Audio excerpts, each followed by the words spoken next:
Penguin Random House Audio presents Love at First Sight by Laura Jane Williams. Narrated by Rebecca Norfolk. Chapter 1. Sunday. I've forced myself to get up at a reasonable hour, even though I haven't got anything to be up for. I can hear the couple upstairs listening to Radio 2's Sunday love songs, shuffling about their kitchen laughing, and depressingly, at one point, even indulging in a quickie. I miss that.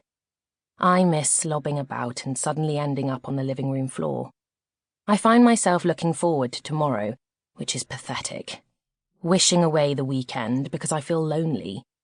I don't think I could admit that even to India, and she knows everything about me. Stoke Newington is a hive of couple activity at weekends, so I don't want to go to Clissold Park to see everyone holding hands and sipping takeaway coffees. Nor do I fancy brunch for one surrounded by loved-up pairs with sex hair reading the Sunday supplements. After showering and getting ready, I look at myself in the mirror. My messy blonde bob and dark eyes could do with a little TLC. It wouldn't kill me to get the GHDs out and pop on some mascara. But instead I flop down on my bed and stare at the ceiling. What have I got to get ready for? Holding hands with myself? It's a bright, sunny morning, so I positively force myself to lace up my trainers and walk. Headphones in, podcast on, I'll go and practice some gratitude. Acknowledge being able to pick and choose what I want to do, bask in the sun, give thanks for my friends and family, and my job, and the gym, and... Oh, who am I kidding? This all sucks. The most I can muster enthusiasm for is buying the ingredients for a lemon and orzo chicken dish I've seen on Pinterest. I like Pinterest. I like how you can curate a magazine for yourself of all these calming, organised images so that a sleek wardrobe and sunny holiday destination feels within reach. Sometimes it's almost like watching a video of a girl with nice hair and sensational eyebrows making an adrenal soothing smoothie or evening meal for less than 500 calories, but with 38 grams of protein, is the same as doing it yourself. But on this occasion, I won't just think about making something tasty and then order Uber Eats. I'll actually do it. I need to accomplish something today. I make my grocery list, walk through the sun to Whole Foods, and try to enjoy the experience of selecting the best organic poultry and largest citrus fruit possible. It becomes meditative, taking my time and looking at the elderflower cordials and weird face creams. By the time I get to the checkout, I've almost forgotten to be miserable. But then the fire alarm sounds. It's a deafening screech that I hear over my podcast and feel in my bones. I pull out my AirPods. "Dear shoppers," somebody announces over the tannoy, "please be advised that this is not a drill. Exit the building at your nearest opportunity and meet at the fire assembly point. I repeat, this is not a drill. Please leave your shopping where it is and meet at the fire assembly point." I'm next in line to pay, but the person serving closes down the till and steps away from the checkout. "Can I just grab these?" I say to their back, even though I know they won't help me. It's not like flames are licking at our toes. The oven in the bakery probably just got too hot, something like that. But there'll be a procedure in place, no doubt, and rules. My dinner plans are ruined without this chicken breast. I feel the same way. A low, smooth as silk voice behind me says, "All I want is some apples and this quinoa." I go to answer, to say something glib and self-effacing to this stranger about my happiness resting on what I eat for supper. But as I turn around and make eye contact, I'm stunned into silence, swallowing my words. I don't know what to say at all. The comment has come from a dark-haired, stubbled man with these kind, crinkle-at-the-corners, somebody just told him a joke eyes. He's in gym shorts and Nikes, socks pulled up to his calves. His shoulders make suggestive waves out of his sleeveless workout top, and I just, well, feel like I've been punched in the stomach. He is sensational. I'm sure that I know him, that we've met before. The way he cocks his head and issues half a smile, as if he can't place me either. It's crazy. I know him, but then also, I definitely do not know him. If we'd met before, I'd remember him.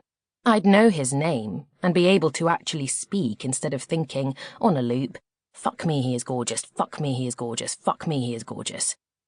I pull a what can you do face because it's all I'm capable of. It makes him smile fully, with a breathless exhale of a laugh, and I can't help but smile too, as if an understanding passes between us. Everyone around us is filtering out, but the two of us, we stand looking at each other so long it's stupid. I see our whole lives at that checkout. I swear to God, I really do. I see us buying groceries together. I see us barefoot and dancing in the kitchen, cooking something on the stove that burns as we distract each other with kisses. I see him making my friends laugh. This man with the silky voice and massive biceps has me thinking how I'll charm his mother, how he'll get on with my dad. We could work out together, be the kind of couple that runs a 5K before Saturday brunch, takes the Eurostar to Paris for a casual half marathon, before a shag fest in some bijou little B&B. Life will be easy for us because we have each other, and it will all have started here, in my local shop, just like that. This is the moment, I think. Pay attention. I think we go that way, I croak, eventually, pointing to the back of the store. My seduction game is on point as ever. Yeah, he says, looking at where I've gestured to and then down at my basket. What are you going to do with your shopping? It's a relief that his chat-up lines aren't any better than mine. It's a relief that it doesn't even matter. It's my turn to look around. Abandon it? I suggest, unsure. I mean, what else can we do? I don't think there's time to put it back.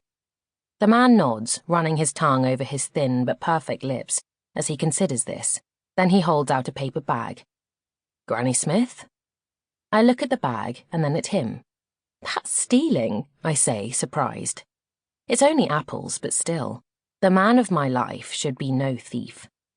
He reaches into the hidden pocket, meant for your house key, in the waistband of his shorts, and pulls out some money, presenting it to me with a flourish. My emergency £2 coin, he announces, placing it on the till. When he's done, he holds a hand over his heart and says earnestly, I'm a law-abiding citizen, after all. All right then, I counter, loosening up. In that case, I put down my shopping on the conveyor belt to take an apple, and he nods, satisfied. The superior apple genre, he comments, gesturing for me to go ahead and eat. I take a big bite whilst holding his eye, and it occurs to me that the fire alarm is still blasting. I'd stopped noticing. This whole time we've been conducting a conversation with sirens blaring, acting like it's totally normal. Have we been shouting? I honestly hadn't realised. Come on, he says, grabbing my hand and tugging me towards the exit. I don't want to be responsible for getting you into any trouble. My hand fits in his perfectly. At the empty expanse of uncovered asphalt at the back of the store, the 20 or so of us who were shopping are gathered, as well as a handful of employees in fire safety vests, one with a mullet and a megaphone. Please wait here until we can verify everyone's safety, they say, clearly relishing this moment of power, the moment their entire half-day's fire safety training was leading up to. We will try not to keep you long, but it is of great importance that you stay here, at least for the time being. I should have stolen more snacks, Apple Guy says. He is beside me, finishing off what is admittedly a very tasty apple. I'm already down to the core of mine. The man is tall, imposingly and commandingly so. Lean. And he's also no longer holding my hand, now we're out in the open. I flex it at my hip, running my fingertips over my palm like I miss him already. If I sound absolutely bonkers, that's because in this moment, I am. I can't explain my magnetic pull towards him, except to say it's there and killing me. I'm so aware of the nearness of him, of this crackle of electricity spanning the distance between his arm and mine. But you didn't steal them.